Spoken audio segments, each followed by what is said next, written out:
खुलुमबाय आं सिबिरानि ब्रह्म नोंथांमोनखौ आंनि sbbodonews चेनेलाव गासैखौबो बरायबावनाय थाबाय नोंथांमोननि थाखाय आं गोदान मोनसे भिडिअ लानानै फैबावबाय अन्नानै भिडिअखौ जोबजासिम नायलांदो आसामनि सावस्रि बिफाननि मन्थ्रि केशव महन्त बिथाङा क'क्राझार मेडिकेल कलेजखौ नायगिदिंहैदों 2018-19 रांखान्थियारि बोसोरनि एसअपिडि आरो सिएसएस फान्डनि 174.72 कौटि रांजों लुफुंगासिनो थानाय क'क्राझार मेडिकेल कलेजखौ मन्थ्रि केशव महन्त बिथाङा नायगिदिंहैनानै मेडिकेल कलेज लुनायनि खामानिखौ थाबैनो मावफुंनानै 1 बोसोरनि गेजेरावनो क्लास खालामनो हानाय बायदि बानायनो थांखि लादों होननानै फोरमायथिदों बेनि अनगायैबो मेडिकेल कलेजनि खाथियाव जि हा खुरखानायनि जेंना दङ बेखौ होबथानो थाखायबो रांखौ सेंसन खालामनाया जाखाबाय आरो बेनि खामानिया थाबैनो जागोन आरो उननि समाव हा खुरखानायनिफ्राय उदां जानो हासिगोन होननानै फोरमायथियो बिथां मन्थ्रि केशव महन्तआ क'क्राझारनि मेडिकेल कलेज लुफुंनायनि गासैबो खामानिया 1 बोसोरनि गेजेराव जोबखांजोबनायनि उनाव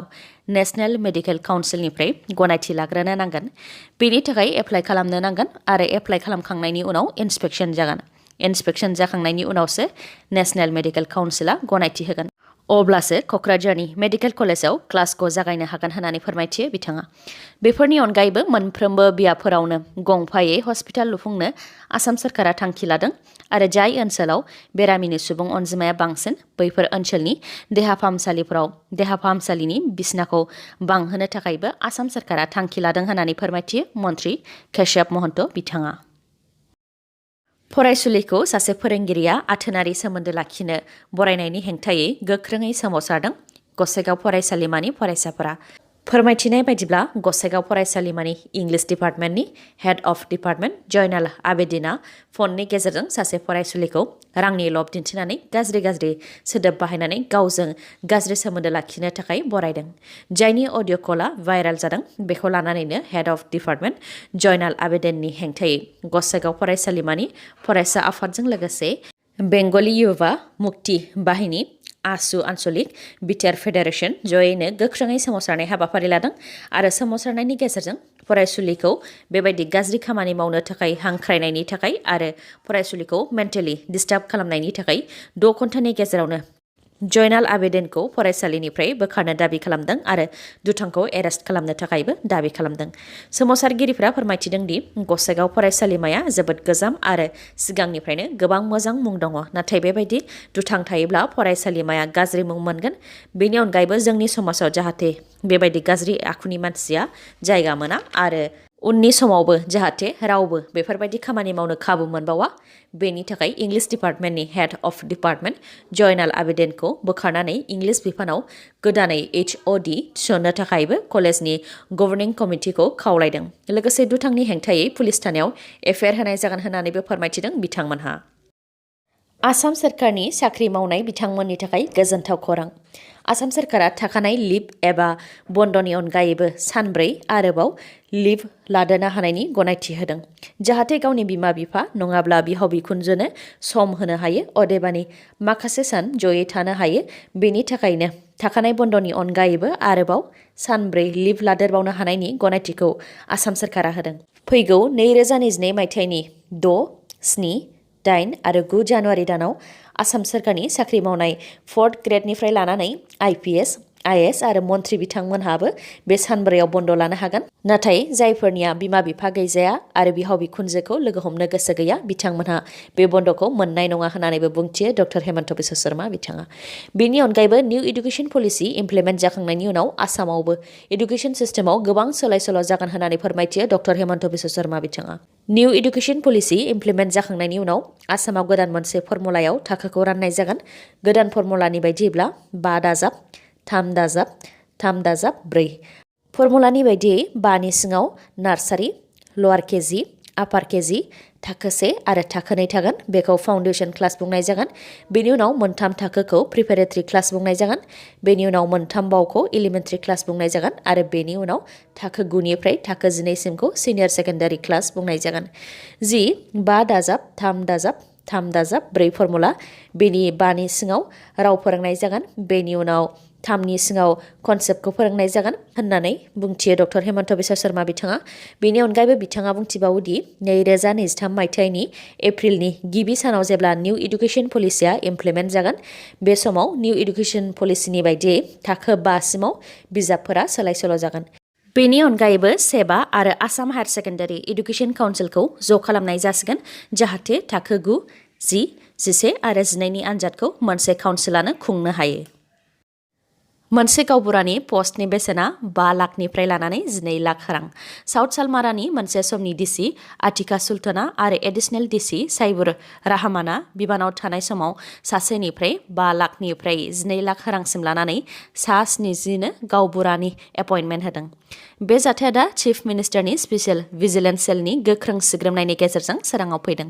मोनसे गावबुरानि पस्टनि थाखाय गेदेर जाख्लनाय जानायनि हेंथायै जायफोरा रां होनो हायैनि थाखाय गावबुरानि एपइन्टमेन्ट मोननायनिफ्राय थालांनो गोनां जादोंमोन बिथांमोनहा साउथ सालमारानि बै समनि डिसि आथिका सुल्ताना आरो एडिशनेल डिसि साइबुर राहमाननि हेंथायै हाइकर्टआव केस फाइल खालामदोंमोन। अब्लाबो बिथांमोनहा जेबो गिनाय गैयालासे बे गिदिर जाख्लनायखौ मावबाय थादोंमोन।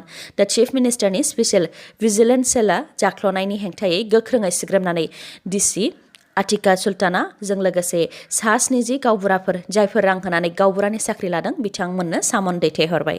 मख'नो गोनांदि एडिशनेल डिसि साइबुर राहमाना जाख्लनाय केसआव बावैसो सिगां नैथि खेबनि थाखाय एरेस्ट खालामजादों।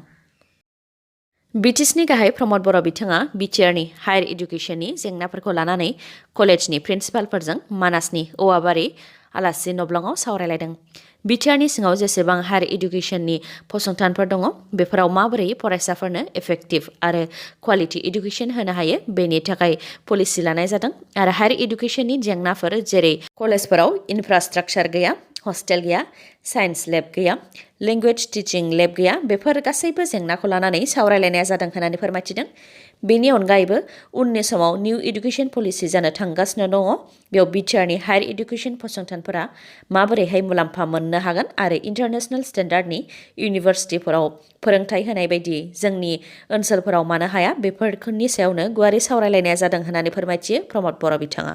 बेनि अनगायैबो बिटिसिनि मोन 16 डिपार्टमेन्टखौ डिसिनो होनायनि सायाव बिथां प्रमद बर'आ खौरांगिरिनि सिगाङाव बुंथियो दि डिसिफोरा ल' आरो अर्डारखौ आसाम सोरखारनि बिथोन बायदियै मावगोन आरो जौगानायनि खामानिखौ बिटिसि सोरखारनि बिथोन बायदियै मावगोन। लोगोसे मोन 16 डिपार्टमेन्टनि गोहोखौ डिसिनो होनाय जायाखै मोन 16 डिपार्टमेन्टखौ नोजोर लाखिनो थाखायसो डिसिनो बिबान होनाय जादों होननानै बुंथियो बिथां प्रमद बर'आ। बेनि अनगायैबो बुंथिबावो दि बिटिसिनि मोनब्रै जिल्लायाव डिसिफोरखौ बिटिसि सेक्रेटारि बानायनाय जाबाय आरो बिटिसिनि मोनब्रै जिल्लायाव सेक्रेटारि मोननो हाबाय होननानै फोरमायथियो बिथां प्रमद बर'आ। गुबुन फारसेथिं बेरेखा दोलोआ बेनि सायाव बुंथिदों दि गासैनिबो गोहोखौ डिसिफोरनो होजोबोब्ला बिटिसिनि चिफ, डिपुटि चिफ, इएम, एमसिएलफोरनि गोहोआ जोबस्रांलांनायनि लामायाव दङ। बेनि अनगायैबो बिजेपि सोरखारा गरसे गुलि गावनानै मोननै सिखार खालामनो नाजादों। बिजेपि दोलोआ इउपिपिएल आरो बिपिएफखौबो फोजोबस्रांनानै गावसोर बिटिसिखौ लानो सोलो खालामगासिनो दं होननानै बुंथियो बेरेखा दोलोआ। आसामनि गिबि मन्थ्रि डक्टर हेमन्त बिश्व शर्मा बिथांनि दैदेननायाव बङाइगावआव मैया आसाम केबिनेटनि जथुम्माया जानानै थांबाय। आसाम केबिनेटआव माखासे थांखिफोर लादों बेनि मादाव सेथियाव दङ मोनसे युथ कमिसन दानाय जागोन। बे युथ कमिसननि गेजेरजों आसामनि टेलेन्टेड फरायसाफोरनो कचिं होनाय जागोन जाहाथे नेशनेल लेभेलनि मेडिकेल आरो इन्जिनियारिं एग्जाम होनानै कलेजफोराव सिट मोननो हायो। बेनि अनगायैबो सेन्ट्रेल गभर्नमेन्टनि साख्रिफोरावबो जाहाथे गुबुनफोरजों बादायलायनानै साख्रि मोननो हायो बेफोरनि थाखाय ट्रेनिं आरो कचिं होनाय जागोन। बेनि थाखाय आसामनि मोनफ्रोमबो जिल्लानिफ्राय 100 टेलेन्टेड फरायसाफोरनो बे ट्रेनिंखौ होनाय जागोन। लोगोसे डक्टर हेमन्त बिश्व शर्मा बिथाङा बुंथिबावदों दि आसामनि फरायसाफोरा ओनसोलनि राव जेरै एसामिस, बर', राभा बेफोर बिजोंजों फरायनायनि थाखाय नेशनेल लेभेलनि इन्जिनियारिं आरो मेडिकेल कलेजफोराव कम्पिट खालामनो हाया। बेनिखायनो नेशनेल लेभेलनि मेडिकेल आरो इन्जिनियारिं कलेजाव सिट मोना आरो सेन्ट्रेल गभर्नमेन्टनि साख्रि मोननायनि अनजिमायाबो जोबोद खम होननानै बुंथियो बिथाङा। बेनिखायनो बिथांमोनखौ मोजाङै ट्रेनिं होनाय जागोन जाहाथे आसामनिफ्रायबो गोबां फरायसाफोरा बेफोराव जायगा मोननो हायो। बेनि थाखाय फैगौ 5 बोसोराव 1 लाख फरायसाफोरखौ ट्रेनिं होनाय खामानिखौ युथ कमिसना मावगोन होननानैबो फोरमायथिबावो बिथाङा। नैथियाव दङ आसाम सोरखारा बोसोरनैनि गेजेराव आसामनि गंद' कलेजफोरखौ इउनिभार्सिटि खालामनाय जागोन होननानै फोसावदोंमोन। बेनि अनगायैबो बङाइगाव कलेजखौबो बोसोरथामनि गेजेरावनो इउनिभार्सिटि खालामनानै होनाय जासिगोन होननानै फोरमायथिबाय आसाम सोरखारा। थामथियाव दङ बङाइगाव मेडिकेल कलेज लुफुंनायनि खामानिया 3 एबा 4 दाननि गेजेरनिफ्रायनो जागायजेनसिगोन। बेनि थाखाय नाबार्डआ 542 कौटि रां सेंसन खालामबाय। बेनि अनगायैबो बङाइगावआव गोदान डिसि अफिस लुनो थाखाय 50 कौटि रां सेंसन खालामनाय जाबाय आरो बङाइगावनि स्टेडियामनि थाखाय 25 कौटि रां सेंसन खालामनाय जाबाय। ब्रैथियाव दङ आसामनि SCS आरो APSCनि मेइन एग्जामाव एसामिस आरो इंलिश लेंगुवेज पेपारा कम्पालसारिमोन, दा बेखौ बोखारनानै होबाय। जेबो लेंगुवेज पेपार थानाय नंला। जायफोर इंलिश मिडियाम फरायनाय बिथांमोनहा एसामिस पेपारखौ लानानै जेंना मोनोमोन आरो बिदिनो एसामिस मिडियाम फरायनायफोरा इंलिश पेपारखौ लानानै जेंना मोनोमोन, बेनिखायनो बेखौ दा बोखारनानै होनाय जाबाय। नाथाय बेनि सोलायै SCS आरो APS आनजाद होनो थाखाय 3 कन्डिशन होदों। गिबियाव आसामनि थागिबि जानो नांगोन। नैथियाव दङ आसामनि इमप्लयमेन्ट एक्सचेन्जआव रेजिस्ट्रेशन खालामनाय जानो नांगोन। थामथियाव दङ एसामिस राव नङाब्ला आसामनि जायखिजाया एस'सिएट अफिसियेल लेंगुवेज नङाब्ला जायखिजाया ट्राइबेल लेंगुवेज रावखौ रायलायनो हानाय जानो नांगोन। बख'आव मोननै गुबुन गुबुन एक्सिडेन्टआव 4 सुबुंनि जिउ खहा जादों आरो 4 सुबुंनि जोखोम जादों। 4 जिउ खहा जानायनि मादाव सासे बर' सुबुं मुङा तनुराम बर'।